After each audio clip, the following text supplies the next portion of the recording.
When was the last time you felt truly rested? Not just less tired, but deeply renewed. In a world that celebrates the hustle, rewards the grind, and glorifies exhaustion, choosing rest almost feels rebellious. What if I told you that rest isn't just something you desperately need, it's actually a powerful act of resistance against a culture that's burning us out? Today we're exploring why slowing down might be the most courageous thing you'll do this week.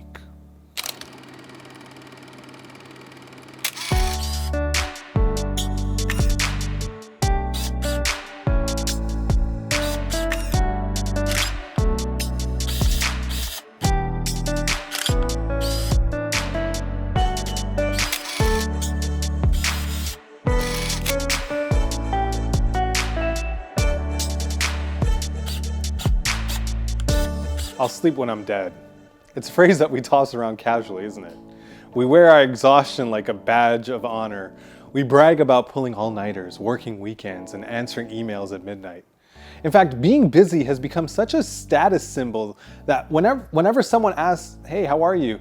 many of us automatically respond with "busy," as if that's the correct answer, the proof that we're important, productive, and valuable. I was talking with one of my buddies recently who perfectly captured this mindset. He said, if my calendar isn't completely full and I'm not constantly exhausted, I feel like I'm failing, like I'm not doing enough with my life. The anxiety I feel when I actually have free time is almost worse than the stress of being overbooked. Isn't that concerning? We've created a culture where rest is viewed with suspicion, where stillness makes us uncomfortable, where the space to breathe feels like wasted time. Think about the messages we absorb every day.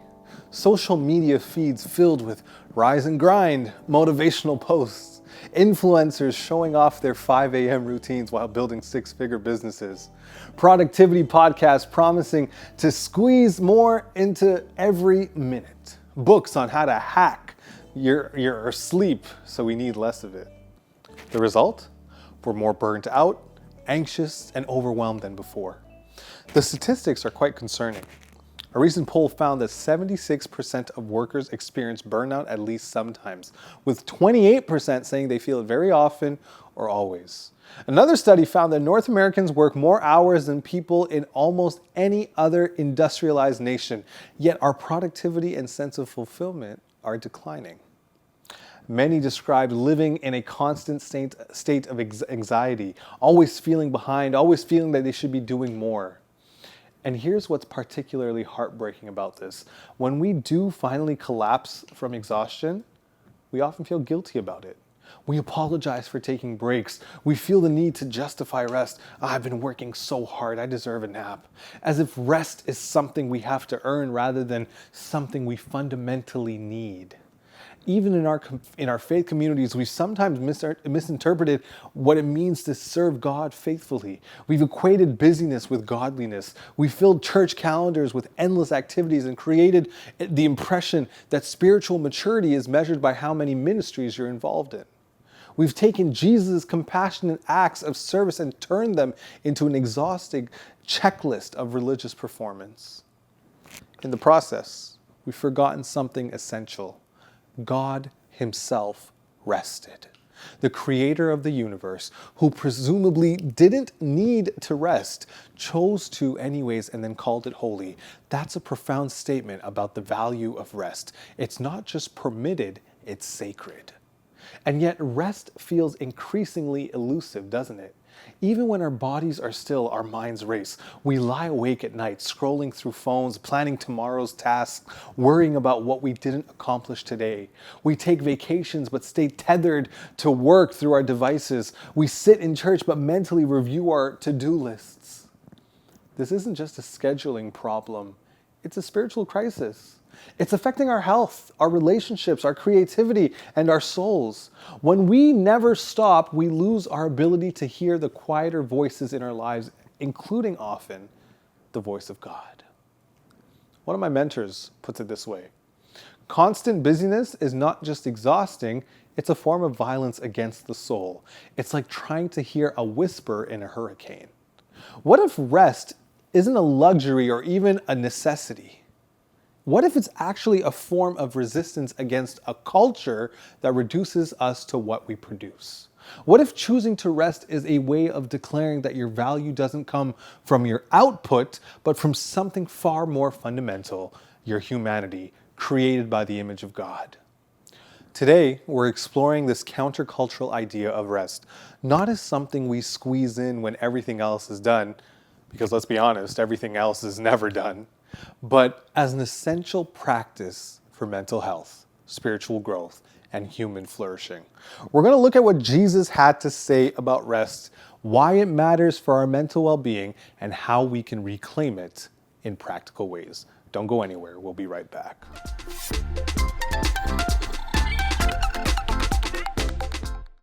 Hello, good to see you today here at the Lenses of Love set. I love to watch Sam's message and learn from him how to see God and His Word through the lenses of love. Perhaps you would like to learn more about other questions of life. For example, why am I here? Is there a God? Why is there so much evil and suffering? And why are there so many different religions, and which one is true? Is the Bible fact or fiction? Who is Jesus of Nazareth? Was He truly God as Christians say He is? Why did Jesus come to earth to die? And how does His death offer us salvation? What happens when I die? Is there really a heaven or a hell? These questions and others we answer on our online Bible study platform at hopestudy.ca. There, you will find answers to these and other crucial life questions. We would love to hear from you.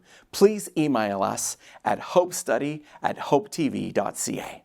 And remember, there is hope and answers to life's biggest questions in the Word of God.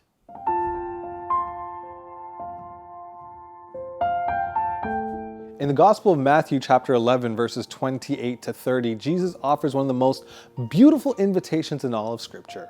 He says, "Come to me, all you who are weary and carry heavy burdens, and I will give you rest. Take my yoke upon you. Let me teach you, because I am humble and gentle of heart, and you will find rest for your souls. For my yoke is easy to bear, and the burden I give you is light." What strikes me about this passage is how Jesus frames rest. He doesn't present it as a reward for hard work. He doesn't suggest it's only for those who have earned it. Instead, He offers rest as a gift, freely given to all who are weary and burdened.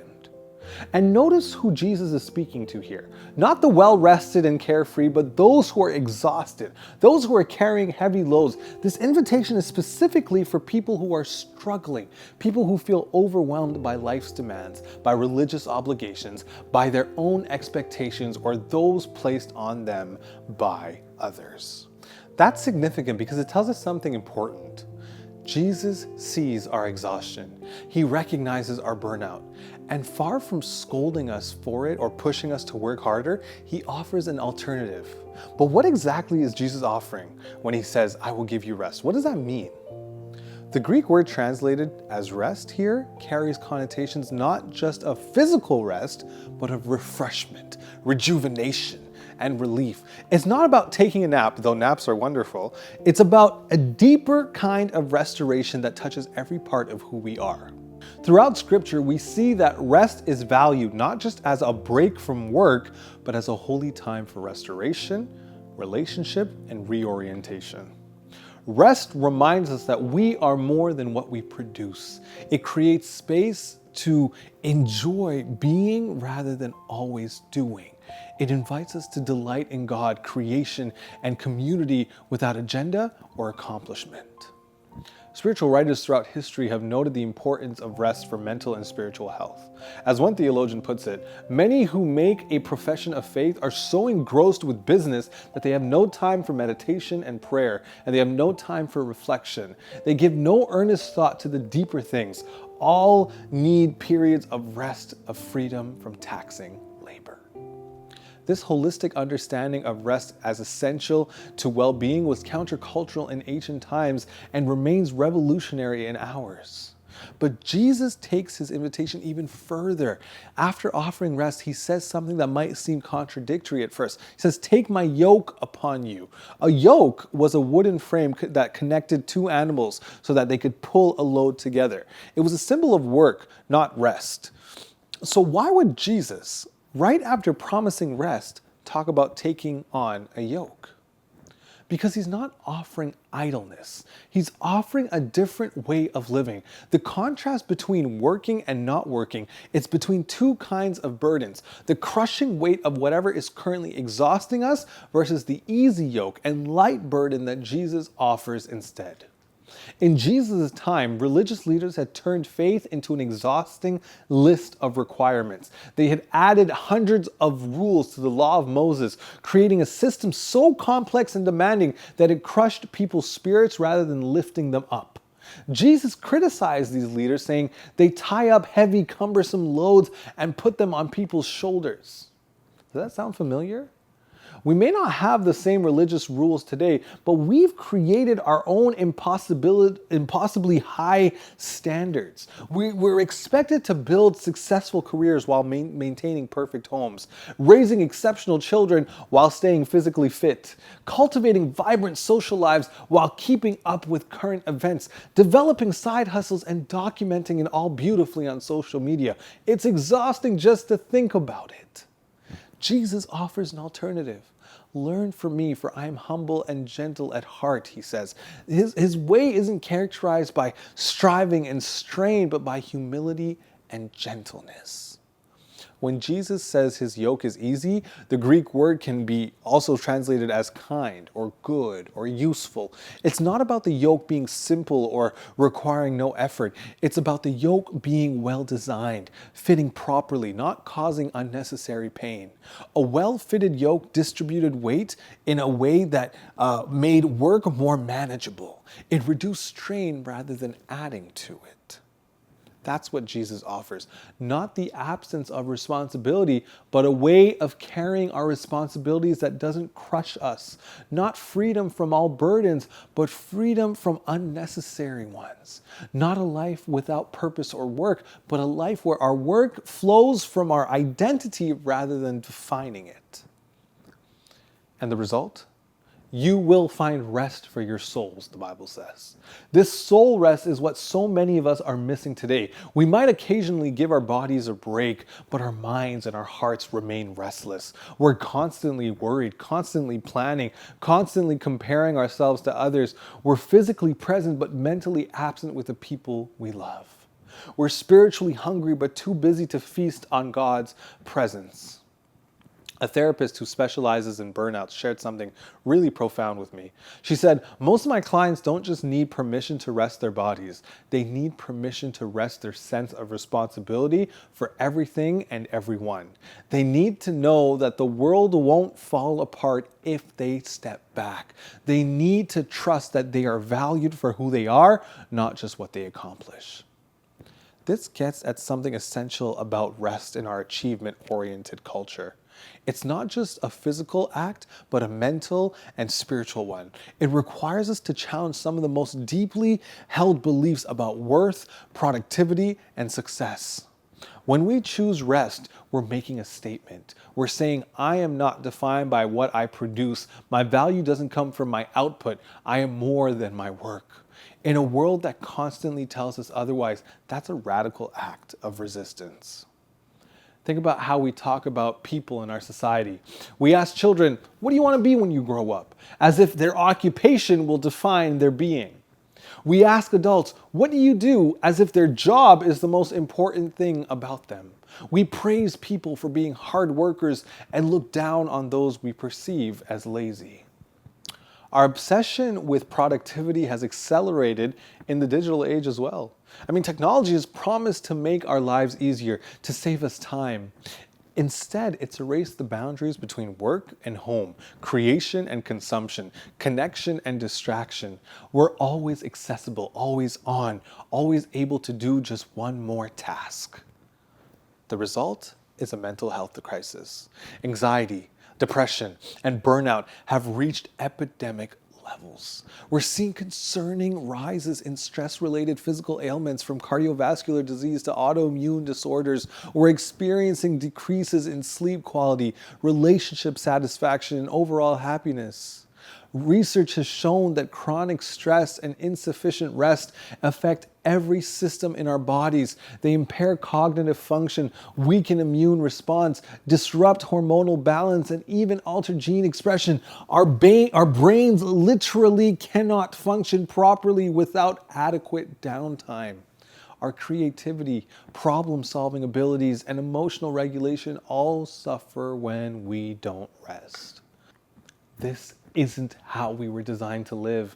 God created us with limits, not as punishments, but as gifts. Our need for sleep reminds us that we are not in control of everything. Our need for rest reminds us that we are creatures, not the creator. Our need for breaks reminds us that sustainable productivity comes through rhythm, not constant output.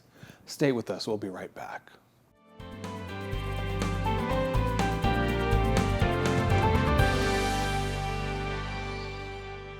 Hello friends, it is great to be here with you on Lenses of Love today. I trust that you've been blessed by this program, and I hope that you're able to share it with your loved ones. Thank you for your support so far. It means the world to us, really.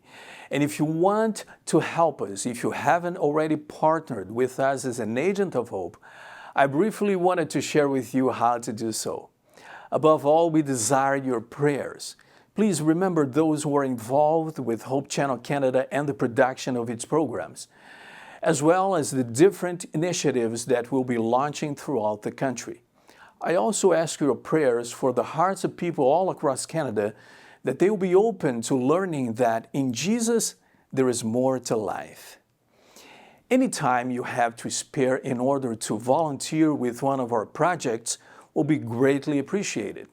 Please feel free to contact us at either agentsofhope@hopetv.ca or visit agentsofhope.ca to have your questions answered and to learn where you can be of service. And finally, your financial support would be greatly appreciated, and any amount makes a huge difference in impacting Canadians all across our nation. Please visit agentsofhope.ca so that you can donate online via debit, credit, Google Pay, or Apple Pay to make a one-time or recurring donation. If you prefer to donate offline, you can e-transfer us at agentsofhope@hopetv.ca or mail a check to Hope Channel Canada at the following address: Hope Channel Canada, 1148 King Street East, Oshawa, Ontario, L1H1H8. Thank you once again for joining us on this exciting journey.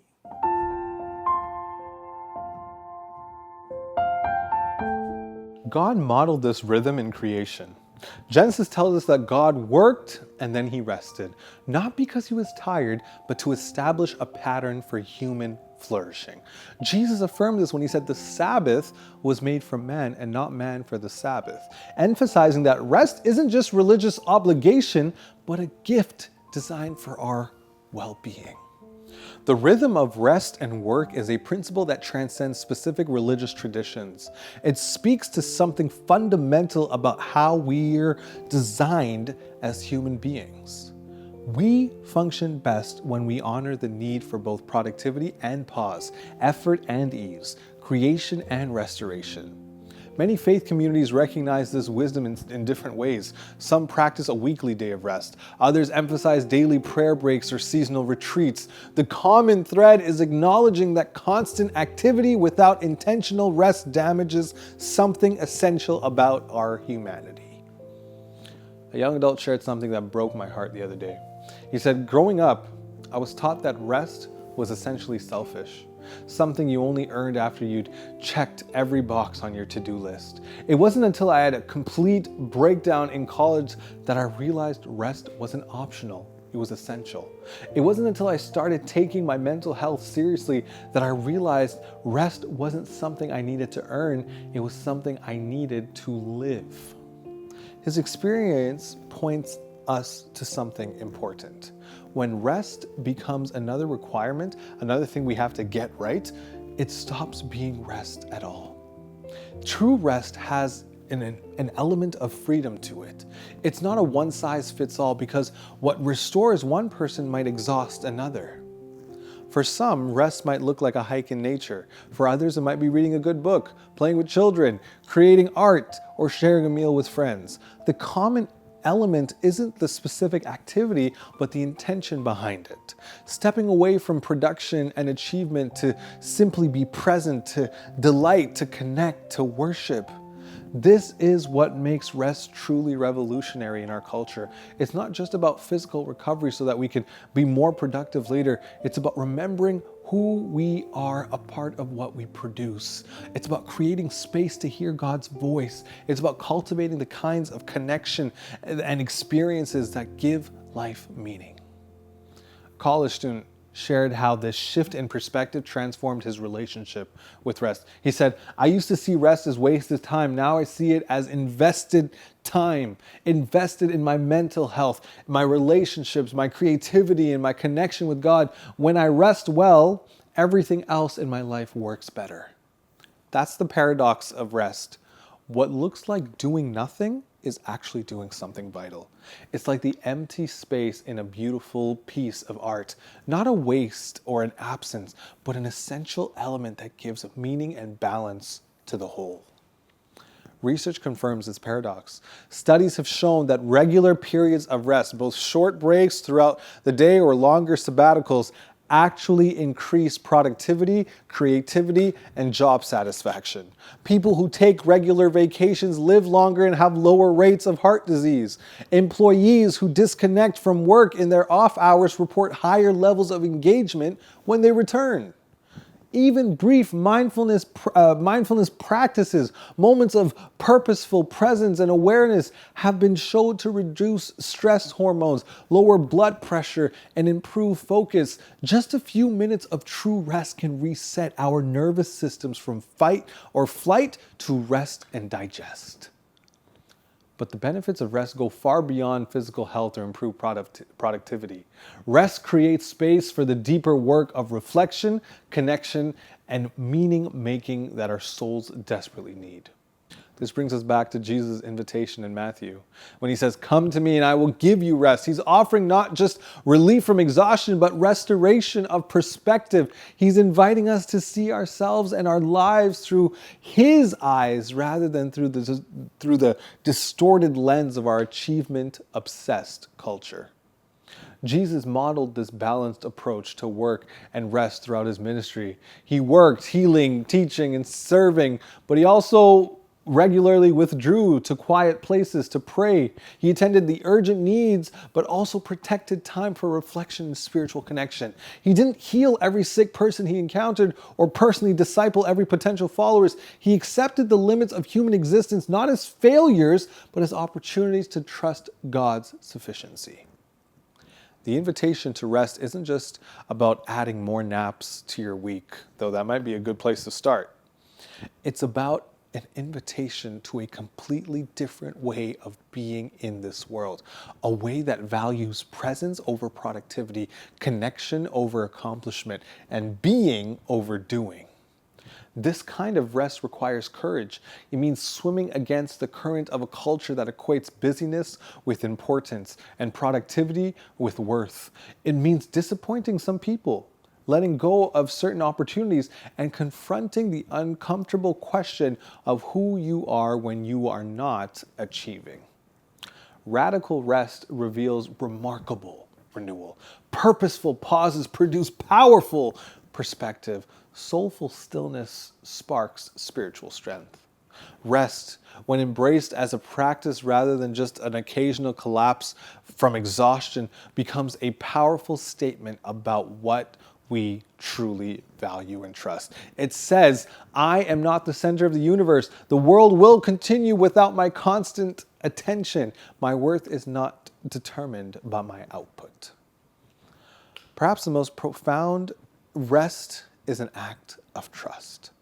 When we rest, we're demonstrating that we believe God is at work even when we are not. We're acknowledging that our efforts alone are not what sustains the world or accomplishes what truly matters. We're surrendering our illusion of control and opening ourselves to grace. A recovering workaholic shared his journey with me. I used to think, he said, that rest was a sign of weakness. Now I see it as a sign of wisdom. It took a complete breakdown for me to realize that my constant busyness wasn't just hurting me, it was hurting everyone around me. I was physically present but emotionally absent with my family. I was going through the motions at church but not really connecting with God. When I finally learned to rest, really rest, not just crash between sprints, everything changed. I became more patient, more creative, more aware of God's presence. I realized that all my striving wasn't making me more effective. It was actually making me less. His story echoes what many discover when they embrace rest as resistance. The very things we think we're sacrificing by slowing down, productivity, effectiveness, impact, are often enhanced rather than diminished when we work from a place of rest rather than restlessness. This week, I want to invite you to consider one small step towards reclaiming rest in your life. It might be creating a rest hour, or if a full day feels overwhelming right now. 60 minutes where you disconnect from your devices, you step away from your tasks, and you simply be present with God, yourself, or your loved ones. It might be practicing what some call the sacred pause, brief moments throughout your day where you stop, breathe deeply, and remember that you are more than what you produce. It might be establishing firmer boundaries around work, technology, or commitments that have invaded every corner of your life. It might be giving yourself permission to pursue an activity simply because it brings you joy, not because it's productive or impressive. Whatever form it takes for you, remember that rest isn't selfish, it's sacred. It's not lazy, it's life-giving. It's not a waste of time, it's a reclaiming of time for what truly matters. And as you look at your exhaustion, your burnout, your restlessness through these lenses of love, you might discover that what you've been searching for in endless activity has been waiting for you all along in the quiet spaces, the still moments, the gentle invitation of Jesus, "Come to me and I will give you rest." In a world that never stops, choosing to rest isn't just counterculture, it's revolutionary. It's not just good for you, it's a gift to everyone around you. Because when you're rested, you're more present. When you're renewed, you have more to give. When your soul is at peace, you become a source of peace to others. And that might be exactly what our anxious, exhausted world needs most.